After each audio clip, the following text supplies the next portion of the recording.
Adrenaline rush എന്ന് കേട്ടിട്ടുണ്ടോ? മൈൻഡിന് മുൻപ് ബോഡി റിയാക്ട് ചെയ്യുന്ന സ്റ്റേജ്. ഒരു 500 കിലോയ്ക്ക് മുകളിൽ വരുന്ന ഭ്രാന്ത് പിടിച്ച് നിൽക്കുന്ന കാളയെ പിടിച്ചു നിർത്താൻ ചാടുന്ന ആ മൊമെന്റ്, ആ ഒരു സെക്കൻഡ്, ആ moment powered purely by instinct.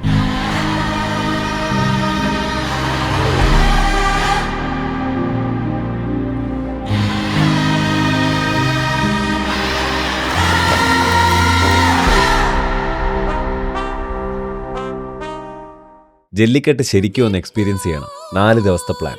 ഞാനും എൻ്റെ ഫ്രണ്ട് ഹരിയും കൂടെ ട്രിവാൻഡ്രത്ത് നിന്ന് മധുരയിലേക്ക് ട്രെയിൻ എടുത്തു. സംസ്കാരവും വിശ്വാസവും ഒരുമിച്ച് ശ്വസിക്കുന്ന മീനാക്ഷി അമ്മൻ്റെ മധുരമാവട്ടം. ഇവിടെ 18-ാം കുടിയിലെ നമ്മുടെ ഷൂട്ട് കഴിഞ്ഞു. എൻ്റെ അമ്മ ഇവിടെയൊക്കെ മാടുണ്ട് കേട്ടോ. നമ്മൾ ഒട്ടും സേഫ് അല്ലാതെ ഇങ്ങനെ നടന്നു പോയിക്കൊണ്ടിരിക്കുന്നത്. ഇവിടെ എവിടെ കൂടെ മാട് വരുമെന്ന് പറയാൻ പറ്റൂല. ചുറ്റിനും നോക്കിയിട്ട് ഓടണം. രാവിലെ പഞ്ചറിലായിരുന്നു ഡേ സ്റ്റാർട്ട് ചെയ്തത്. പഞ്ചർ ഒട്ടിച്ച് ശ്രീശബരീസിലെ നെയ്റോസ്റ്റും കേസരിയും കഴിച്ച് ഞങ്ങൾ ശിവഗംഗയിലേക്ക് തിരിച്ചു. നിക്കോണിന്റെ 200-500 ടെലിലെൻസ് തലേന്ന് ട്രിവാൻഡ്രത്ത് ബാബാസ് ഫോട്ടോ സ്റ്റോറിൽ നിന്ന് നമ്മൾ എടുത്തെങ്കിലും യൂസ് ചെയ്ത് നോക്കാൻ പറ്റിയില്ല. അങ്ങനെ വഴിയിൽ നിർത്തി കുറച്ച് ഷോട്ട്സ് എടുത്ത് നോക്കി. ജല്ലിക്കെട്ട് ഷൂട്ട് ചെയ്യാൻ ഇതുപോലൊരു ടെലിലെൻസ് വളരെ നല്ലതാണ്.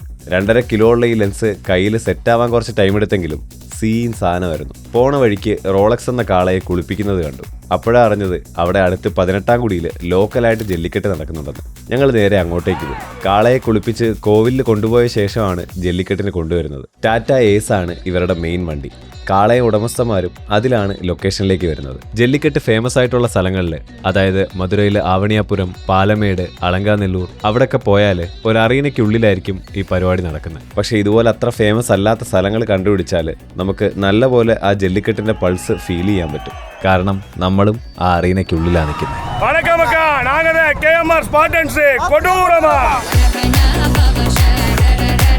ചുറ്റിക്കിടക്കുന്ന വണ്ടികളുടെ നടുക്ക് കാളയെ കൊണ്ടുവന്ന് മൂക്കുകയർ അഴിച്ചുവിടും. ഞാനൊരു ഗ്രൂപ്പ് ഫോട്ടോഗ്രാഫറായി.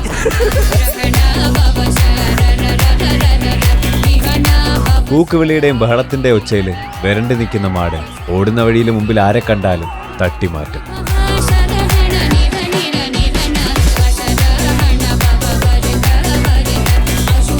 കയ്യും മെയ്യും മറന്ന് ജീവൻ പണയം വെച്ച് കാളക്കരുത്തിനെ കീഴ്പ്പെടുത്തുന്നവൻ വീരൻ. നല്ല കിടില എക്സ്പീരിയൻസ് ആയിരുന്നു. ഒരു രക്ഷയില്ലാത്ത എക്സ്പീരിയൻസ്. പല വണ്ടികളുടെ മുകളിൽ കയറി ഷൂട്ട് ചെയ്യുന്നത് അടിപൊളി എക്സ്പീരിയൻസ് ആയിരുന്നു. ക്യാമറ ഒരു രക്ഷയില്ല കേട്ടോ. ZR വേറെ ലെവൽ ക്യാമറ. മുകേഷാണ് നമ്മുടെ ഇന്നത്തെ ഗൈഡ്. മുകേഷും സിംഗുപാണ്ടിയും സെൽവണ്ണനും നമ്മളെ ഓരോ വണ്ടിയുടെ മുകളിൽ കയറാനും ഷൂട്ട് ചെയ്യാനും ഒക്കെ ശരിക്കും ഹെൽപ്പ് ചെയ്തു. இந்த ஃபேமஸானது மதுரை மாவட்டம் அலங்காநூறு ஃபேமஸான ஜல்லிக்கட்டு. രാത്രി മധുരൈ ഫേമസ് ബൺ പൊറോട്ടയും കഴിച്ച് കുറച്ചു നേരം അത് ഉണ്ടാക്കുന്നത് നോക്കി നിന്നിട്ട് ഞങ്ങൾ റൂമിലേക്ക് പോയി.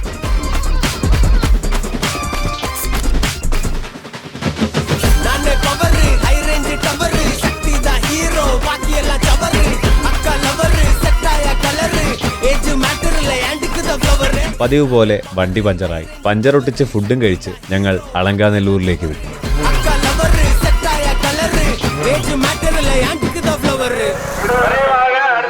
ഒരു മണിക്കൂർ ക്യൂവിൽ വെയിറ്റ് ചെയ്യണം. വെയിറ്റ് ചെയ്താൽ ഫ്രീ ആയിട്ട് കാണാം.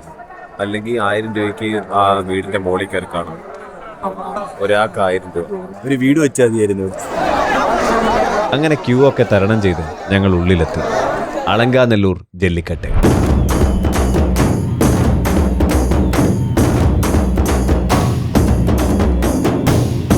ഇത് ജല്ലിക്കെട്ട് നടക്കുന്ന മറ്റൊരു ഗ്രാമം എന്ന് മാത്രമല്ല,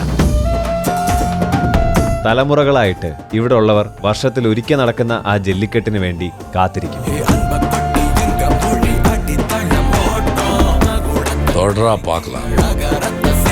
വാടിവാസലിൽ നിന്ന് മാട് പുറത്തു വരുന്നതെന്ന് നോക്കി പിടിച്ചു നിർത്താൻ ഒരുങ്ങി നിൽക്കുന്ന വീരന്മാർ, കളക്ഷൻ പോയിന്റിലേക്ക് മാടിനെ ഓടിച്ചെത്തിക്കുന്ന അതിന്റെ മുതലാളിമാർ. ഇതിനിടയിൽ എന്ത് പ്രശ്നം ഉണ്ടായാലും നേരിടാൻ നിൽക്കുന്ന തമിഴ്നാട് കാവൽത്തുറ.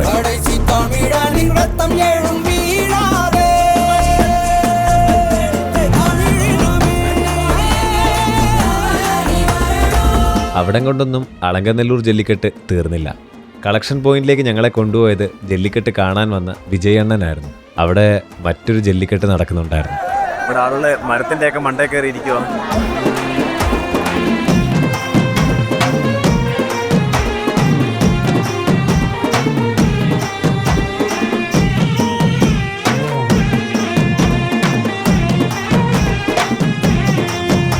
അത് ഭയങ്കര ഡേഞ്ചറായിട്ട് തോന്നിയോണ്ട് ഞങ്ങൾ അധിക നേരം നിന്നില്ല. ബഡ്ജറ്റ് കുറവായോണ്ട് അടുത്ത 2 ദിവസവും കൊതുകിന്റെ കൂടെ റൂം ഷെയർ ചെയ്യേണ്ടി വന്നു. 4th ഫ്ലോറിലായിരുന്നു പുതിയ റൂം. മധുരയിൽ വന്ന ജിഗർദണ്ഡ കുടിക്കണം എന്നൊന്നും ഞാൻ പറയില്ല. പക്ഷേ മീനാക്ഷി കോഫി ബാറിലെ കോഫി അതിച്ചിരി സീനാണ് മോനെ.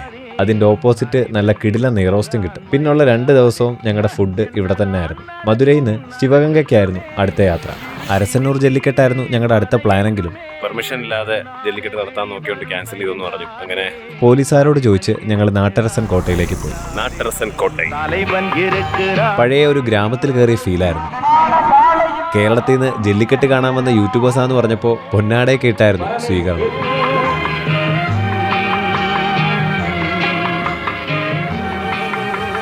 ജല്ലിക്കെട്ട് 3 ടൈപ്പ് ഉണ്ട്. വാടിവാസൽ ജല്ലിക്കെട്ട്, വെളിവിരട്ട്, വടമഞ്ച് വിരട്ട്. വാടിവാസൽ ജല്ലിക്കെട്ടായിരുന്നു അളങ്കാനല്ലൂർ കണ്ടത്. മാടിനെ ഒരു ഗേറ്റിൽ നിന്ന്, അതായത് വാടിവാസലിൽ നിന്ന് അറീനയ്ക്കുള്ളിലേക്ക് വിടും. വീരന്മാരിൽ ഒരാൾ അതിനെ പിടിച്ചു നിർത്തണം. അറീനയും ഗാലറിയും കാറ്, ട്രാക്ടർ തുടങ്ങിയ സമ്മാനങ്ങളുമായിട്ട് വളരെ ഓർഗനൈസ്ഡ് ആയിട്ടാണ് വാടി നടക്കുന്നത്. 18ാം കുടിയിൽ നമ്മൾ കണ്ടത് വെളിവിരട്ട്. ഒരു ഓപ്പൺ ഗ്രൗണ്ടിൽ മാടിനെ അഴിച്ചുവിടും. ധൈര്യമുള്ള ആർക്ക് വേണമെങ്കിലും പിടിച്ചു നിർത്താം. വളരെ റോ ആയിട്ടുള്ള പരിപാടിയാണത്. വെളിവിരട്ട് കഴിഞ്ഞ് ഓടിപ്പോകുന്ന മാടിൻ്റെ ദേഹത്തുള്ള നമ്പർ നോക്കി അതിൻ്റെ ഉടമസ്ഥനെ വിളിച്ച് ആരെങ്കിലും ലൊക്കേഷൻ അറിയിച്ചു കൊടുക്കും. ചിലതിനൊക്കെ GPS ഉണ്ട്. ഇന്ന് നമ്മൾ കാണാൻ വന്നിരിക്കുന്നതാണ് വടമഞ്ച് വിരട്ട്. ഗ്രൗണ്ടിൻ്റെ നടുക്ക് ഒരു നീളത്തിനുള്ള റോപ്പിൽ മാടിനെ കെട്ടി നിർത്തും. ആ ഒരു സർക്കിളിനകത്ത് നിൽക്കുന്ന മാടിനെ വീരന്മാർക്ക് ഒരുമിച്ച് പിടിച്ചു നിർത്താം.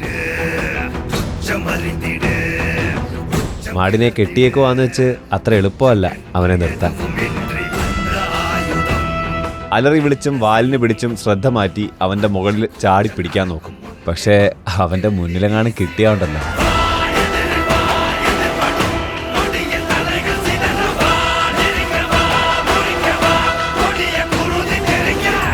സ്വന്തം മക്കളെപ്പോലെ വളർത്തുന്ന മാടിനെ ജല്ലിക്കെട്ടിന് കളത്തിലിറക്കും. മണ്ണിനെയും വടത്തിനെയും വണങ്ങി വീരന്മാർ മരണത്തെ ഭയപ്പെടാതെ ആ കളത്തിലിറങ്ങും. പാഞ്ഞു വരുന്ന മാടിനെ ഒന്നിച്ച് ഒറ്റക്കെട്ടായി അവർ പിടിച്ചു നിർത്തും. വീരന്മാർ സമ്മാനവും വാങ്ങി മടങ്ങും. അപ്പോഴും അടുത്ത യുദ്ധത്തിന് തയ്യാറായി നിൽക്കുന്ന യോദ്ധാവിനെ പോലെ മാട് കളത്തിൽ തന്നെ ശക്തനായി ഉണ്ടാകും.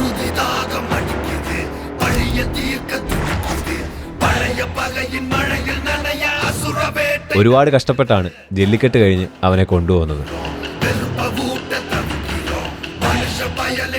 അവന്റെ ഉള്ളിലെ പകയടങ്ങാൻ ഇനിയും സമയമെടുക്കും.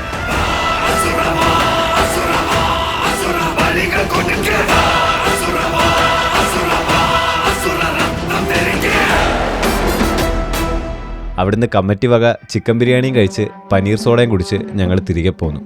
സൺസ്ക്രീനിനും മോയ്സ്ചറൈസറിനും ഒന്നും മധുരയുടെ വെയിലിനെ താങ്ങാൻ പറ്റിയില്ല. 4ാമത്തെ ദിവസം സ്കിന്നും ചുണ്ടും എല്ലാം ഡ്രൈ ആയി. ഞങ്ങൾ നല്ല ടയർഡായിരുന്നു. പക്ഷേ കണ്ടുപെട്ട് ജല്ലിക്കെട്ട് കൂടെ എക്സ്പീരിയൻസ് ചെയ്യാൻ മീനാക്ഷി അമ്മൻ ഞങ്ങൾക്കൊപ്പം ഉണ്ടായിരുന്നു. ഇന്നൊരു രക്ഷയില്ല. മുടിഞ്ഞ വെയിലും ഭയങ്കര പൊടി. முன்னாடியெல்லாம் வந்து கல்யாணம் ஆகணும்னு வச்சுங்களேன், இந்த மாதிரி மாட்டை பிடிச்சாதே கல்யாணம் பொண்ணு கொடுப்பாங்க. ആദ്യത്തെ ദിവസം കണ്ട പ്രകാശ് നമ്മളെ സേഫായിട്ടൊരു വണ്ടിയിൽ കയറ്റി നിർത്തി.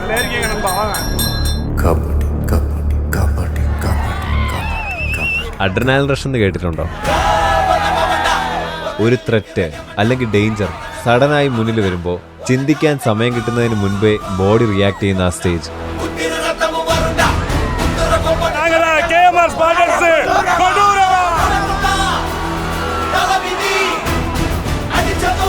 കണ്ടിപ്പെട്ട് ജല്ലിക്കെട്ട് കൊടൂരമാർന്ന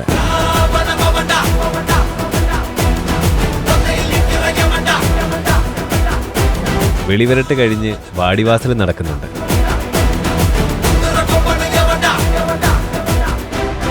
ഇവിടുത്തെ ആൾക്കാരൊക്കെ മുട്ടൻ വൈബായിരുന്നു. ശരിക്കും അവരുടേതായിട്ടുള്ളൊരു വേൾഡായിരുന്നു അത്.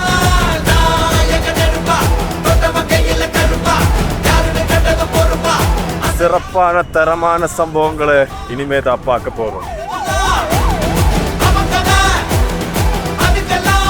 ഫോണിൽ റേഞ്ച് ഇല്ല, കയ്യിൽ പൈസ ഇല്ല, ഇവിടെ ഗൂഗിൾ പേ എടുക്കത്തില്ല, ഒരു കുപ്പി വെള്ളം പോലും പേടിക്കാൻ പറ്റുന്നില്ല.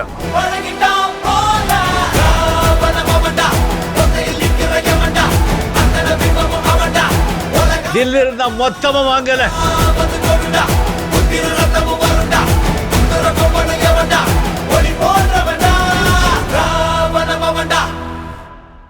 ஒரு 8 வருஷம் முன்னாடி நான் சென்னையில் படிக்க வந்தப்போ என்னை சுற்றி இருந்த தமிழ் ஃப்ரெண்ட்ஸ் எல்லாரும் திடீர்னு ஒரு ஃபெஸ்டிவலுக்காக ப்ரொட்டஸ்ட் பண்ணிட்டு இருந்தோம். அது எப்படிடா ஒரு ஃபெஸ்டிவலுக்காக இவ்வளோ பேர் யுனைட்டடாக இருக்காங்கன்னு ரொம்ப யோசிச்சிருக்கு. ஆனால் ஜல்லிக்கட்டு போய் நேரில் பார்த்தப்போ தான் எனக்கு புரிஞ்சுது, இது ஒரு ஃபெஸ்டிவல் மட்டும் இல்லை, தமிழனோட அடையாளம்.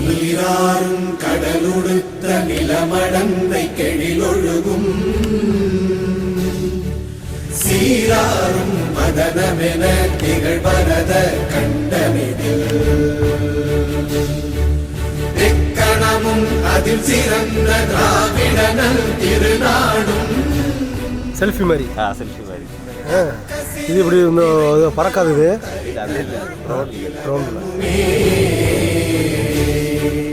அத்திலக வாசனை போல் அனைத்துலகும் இன்பமுற